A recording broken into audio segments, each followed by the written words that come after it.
Bueno, y en esta ocasión vamos a terminar el tema 2 con esta segunda parte que ya sabéis que era un poquito más corta que la primera. En esta ocasión empezamos con las obligaciones fiscales de la empresa. Dentro de esta parte también entra el cálculo del impuesto que estamos viendo en este tema, del IAE, el impuesto a actividades económicas, que ya se ha explicado en clase, se ha hecho un ejemplo y hay un ejemplo colgado en la plataforma. No obstante, cualquier duda, como siempre que surja, pues se puede ver en clase. Como digo, aquí nos ceñimos en este vídeo, nos vamos a ceñir a terminar de ver el tema, esta segunda parte y ya está. Vamos a ver la parte teórica. Vamos. Bueno, empezamos estas obligaciones fiscales de la empresa con un cuadro muy interesante que recoge pues todo lo que tenemos que tener en cuenta antes, durante y después de la actividad, tanto en personas físicas, en personas jurídicas, como en entidades sin personalidad jurídica. Es muy sencillo de entender, vamos, donde están los tics verdes es que hay que cumplirlo y donde están las X rojas pues no hay que cumplirlo. Por ejemplo, antes de iniciar la actividad, sea el grupo que sea, tenemos que darnos de alta en el modelo 036-037 en Hacienda. Durante la actividad tenemos que, si queremos hacer alguna modificación de nombre, domicilio fiscal, pues hay que hacerlo con el modelo 036 o 037. Esto de 036 y 037 lo veremos en el tema siguiente, en el tema 3, corresponde al tipo de estimación que hagamos a la hora de calcular el IRPF o el impuesto de sociedades. IAE, si hay que presentarlo, bueno, las personas físicas pues no tienen que presentarlo y las personas jurídicas pues con un modelo que se llama 840 y 848. ¿Qué modelos se usan en el IRPF? El 100, el 130 y el 131. Pone personas jurídicas no y sin entidad personalidad y entidades sin personalidad jurídica tampoco, porque el IRPF lo graban las personas físicas. ¿De acuerdo? Retenciones. El modelo 111, 190, pues tendrán que hacerlo todos. El impuesto de sociedades, pues igual que antes, el impuesto de sociedades no lo van a pagar las personas físicas, ¿vale? Estamos aquí. Si lo pagan, si lo tienen que declarar las personas jurídicas. Números del modelo: 202, 222, 200 y 220. El IVA, pues el IVA todo el mundo, personas físicas o jurídicas, con los modelos 303 y 390. Declaración anual de operaciones con terceros, si las hubiera, modelo 347. Esta declaración anual es relativamente hace poco, vamos, que se ha impuesto y lo que intenta es evitar fraude fiscal. Aquella y el blanco de capitales. Cualquier declaración o cualquier operación que haga cualquier entidad, cualquier empresa, sea física o sea jurídica, o sin personalidad jurídica, que sea más de 3.000 euros, tiene que hacer un modelo, tiene que declararlo en un modelo anual que es el 347, ¿vale? Bueno, es algo que se ha añadido. Como veis, durante la actividad hay que hacer bastantes trámites, quitando alguna modificación que quizás no, esto no es obligatorio, pero sí que es obligatorio. IRPF, retenciones, impuestos de sociedades e IVA. Por lo menos el IVA y uno de estos dos, IRPF o impuestos de sociedades, todas las empresas tendrán que hacerlo. IRPF cada 3 meses o impuestos de sociedades y el IVA también cada 3 meses. IRPF e impuestos de sociedades se verá en el tema 3 cómo y cuándo hay que hacerlo. El IVA lo veréis cómo se lo en compraventa.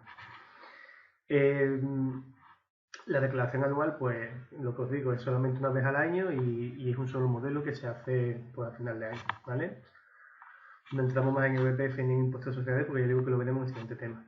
¿Qué pasa si cesamos la actividad?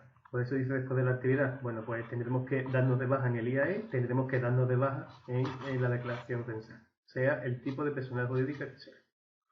¿Qué es la declaración censal? A todo esto que estamos hablando. Bueno, pues la declaración censal, como bien dice aquí, dice que quienes vayan a desarrollar alguna actividad económica deben solicitar el alta en el censo de empresarios. Profesionales, retenedores, es lo mismo, indicando los datos identificativos de la actividad, nombre, o sea, el denominación social, dónde se encuentra, y lo relativo a los regímenes y obligaciones tributarias respecto al IRPF, impuestos de sociedades y el IVA. Es decir, habrá que decir en esa declaración si somos sociedad, si somos personalidad física, es decir, somos autónomos, qué IVA vamos a pagar. Ya veréis con José Luis también que dentro del IVA existe una cláusula o una acepción que es el que pueden usar los autónomos, que es el recargo de equivalencia. en el cual, bueno, pues la declaración de IVA no se hace. Ya veréis por qué no se hace, pues porque se añade un porcentaje del IVA a otros productos, pero ya digo, no quiero entrar ahí. El caso es que todo eso hay que declararlo, hay que escribirlo, hay que comentarlo en esta declaración censal cuando nos damos de alta. También habrá que decir a qué actividad económica nos referimos. ¿Os acordáis lo que hemos estado viendo con el IAE, ¿no? El epígrafe? El epígrafe se refiere a la actividad económica. Cada actividad económica está codificada con un epígrafe, con un número. Pues, ¿qué actividad económica? Pues venta al por menor, mayorista, deportista, artesano, en fin, cualquier actividad económica está identificada con un número, ¿de acuerdo? Ese número habrá que buscarlo, habrá que saberlo, pero de todas maneras, en cualquier caso, como esto se hace en Hacienda nos dirán pues, qué número es el que nos tenemos que dar de alta. Además tenemos que contar con un NIF, lógicamente, ¿no? Si somos personas de edad física, pues ya sabéis, el NIF es nuestro NIF, nuestro DNI, ¿no? Con la letra. Y si es personalidad jurídica, pues aquí mismo, en este mismo acto, en esta declaración censal, Hacienda os dará un CIF de empresa. ¿Para qué vale? Pues ya veis, para entrega, adquisición, cobros, pagos, contratar personal, indispensable. Ese NIF será un número con una letra y estará asociado a una dirección y a su vez pues estará asociado a una cuenta corriente, estará asociado a un nombre, en fin, lo normal que ya sabéis, el número es un número de identificación, simplemente. ¿Qué es el impuesto de actividad económica? Bueno, ya lo hemos dicho en clase cuando estuvimos hablando de cómo se calculaba en sí, pero bueno, aquí volvemos a verlo de forma teórica. Es un tributo municipal, ¿de acuerdo? Ya hemos estado viendo en este tema los tipos de impuestos en la primera parte, pues un impuesto directo, ya sabéis lo que es. ¿Cuál es el hecho imponible? Pues el ejercicio, es decir, el ejercicio de la actividad es el hecho imponible, no hay más. Si yo soy artesano, nada más que por ser artesano, ese es mi hecho imponible. Eso sí, el ejercicio tiene que hacerse en territorio nacional, ¿de acuerdo? Y de actividades empresariales, profesionales y o artísticas. Y que se ejerzan o no en un local determinado. Es decir, que si yo en territorio nacional vendo de forma online, estoy obligado a pagar el IAE, ¿de acuerdo? Por ejemplo. Si yo me dedico simplemente a repartir paquetes y no tengo un local como tal, pues también estoy obligado a pagar el IAE. ¿De acuerdo? La ley considera que una actividad se ejerce con carácter empresarial, profesional o artístico cuando quien la ejerza utilice de forma ordenada recursos humanos o medios de producción con la finalidad de producir bienes o servicios. Lo dije. Yo puedo no usar recursos humanos porque estoy online vendiendo yo nada más, pero hay un medio de producción, por ejemplo, ¿no? Que sería la web. El caso es que estoy produciendo bienes o servicios, estoy vendiéndolos. Por tanto, no te escapa. La definición en este caso es bastante completa y cualquier actividad que se os pueda pasar por la cabeza es constitutiva de declarar el IAE. ¿Cuáles son los elementos del IAE? Pues fijaros, como os he dicho, en el caso de lo que hemos visto en la primera parte del tema, pues lo que vamos a ir es asociándolo a los distintos impuestos, ¿vale? Entonces, en este caso, el hecho imponible, pues lo hemos dicho, ¿no? En medio de ejercicio de actividades empresariales, lo mismo que hemos puesto antes. ¿Quién es el contribuyente y el sujeto pasivo? Bueno, pues las personas físicas, jurídicas y entidades con personalidades jurídicas que realicen actividades profesionales, artísticas o empresariales, ojo, salvo las agrícolas, ganaderas, forestales y pesqueras. Es decir, que en este caso el sujeto pasivo o el contribuyente y sujeto pasivo son las empresas, ¿vale? En sí. La base imponible, pues fijaros, en este caso no existe, ni tampoco el tipo de gravamen. ¿Por qué? Pues porque la cuota tributaria se obtiene directamente aplicando la tarifa del impuesto que está recogida en un Real Decreto Legislativo, ¿vale? Esto ya lo hemos visto también, la tarifa del impuesto lo hemos visto a la hora de hacer el ejercicio en clase. Cuota tributaria, pues la cuota tributaria o la deuda tributaria es lo mismo, lo que pagamos es el resultante de aplicar los elementos que intervienen en su obtención. Ya vimos cómo se obtenía. ¿Y cuál es el ámbito de aplicación? Bueno, pues en principio es un tributo de carácter local, que se aplica en toda España, pero que puede tener cuotas locales, provinciales e incluso nacionales. Nosotros hemos visto cuotas locales, en este caso el porcentaje de ponderación del tipo de calle, ¿me acordáis? Y los recargos provinciales, que siempre suele ser un porcentaje sobre la cuota. Nacionales, claro, el caso que se... Pero bueno, sobre nacionales ya está el decreto legislativo que establece la tarifa del impuesto, ¿vale? Luego ya va implícito. Aunque eso sí, es de carácter municipal, es decir, lo cobrarían los ayuntamientos.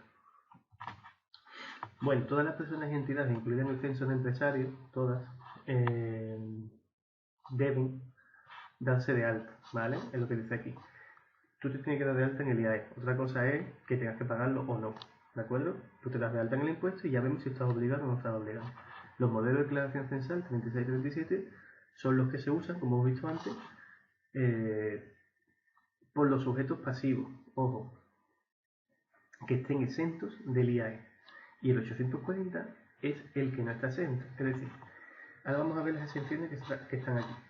Si yo estoy exento, para darme de alta en el IAE, utilizaré el 036 y el 037. Si no estoy exento, tengo que usar el 840. ¿Vale? Esto es importante. Periodo impositivo, el año natural. Es decir, empieza el 1 de enero y termina el 31 de diciembre. A partir de ahí, cuando hay que hacer la declaración del impuesto. O sea, se hace una vez al año. ¿Quién está exento de pago? Pues casi todo el mundo. El Estado, los comunidades autónomas, las entidades locales, los sujetos pasivos que durante los 2 primeros años hayan iniciado su actividad. Es decir, tú inicias tu actividad y los 2 primeros años, pase lo que pase, no tienes que pagar. No hay que mirar más nada. Las personas físicas, es decir, solamente lo pagan las jurídicas, las sociedades, organismos públicos de investigación, establecimientos sin hacer público y los que tengan régimen de concierto educativo. Nuestro colegio, por ejemplo, no pagaría, un colegio público tampoco. Asociaciones y fundaciones de individuos físicos, psíquicos y sensoriales. La Cruz Roja, los exentos por tratados o convenios internacionales. Y fijaros, que esto es lo más, esta es la última exención que se puso, que es la que hace que casi nadie lo tenga que pagar. Los sujetos pasivos del impuesto de sociedades, es decir, las sociedades que tengan un importe neto en la cifra de negocio inferior a 1 millón de euros. Es decir, si la empresa no factura más de 1 millón de euros, la sociedad no factura más de 1 millón de euros, ya no tiene que pagarlo. Luego, tiene que ser una empresa con gran entidad para que tenga que pagar el IAE. Lo dicho, si estamos en alguna de estas exenciones, es decir, si no tenemos que pagarlo, tendremos que usar el 036 y 037 para darnos de alta. Si por el contrario no estamos aquí en ninguna exención y tenemos que pagar y declarar el impuesto, entonces usaremos el modelo 840. Y bueno, ¿cómo se calcula la deuda tributaria? Bueno, pues hay que tener en cuenta, esto ya hemos visto en clase de forma práctica, que la empresa puede escoger entre satisfacer la cuota mínima municipal, que habilita para llevar a cabo la actividad en un solo municipio, cuota provincial o cuota nacional. En principio, nosotros hemos hecho un cálculo lo más general posible para que bueno, si alguna vez tenemos que calcularlo, pues que se abarque el mayor número de opciones, ¿no? ¿Y qué es lo que tendremos que calcular o tener en cuenta? Pues los elementos que hemos visto. La cuota de tarifa, que ya vimos que se aprueba por el gobierno, que hay, por cada actividad económica hay una cuota distinta, y el coeficiente de ponderación, que es de aplicación obligatoria, se determina en función del importe neto de la cifra de negocio del sujeto pasivo de la empresa. Esto ya dijimos, esto nos daba el enunciado.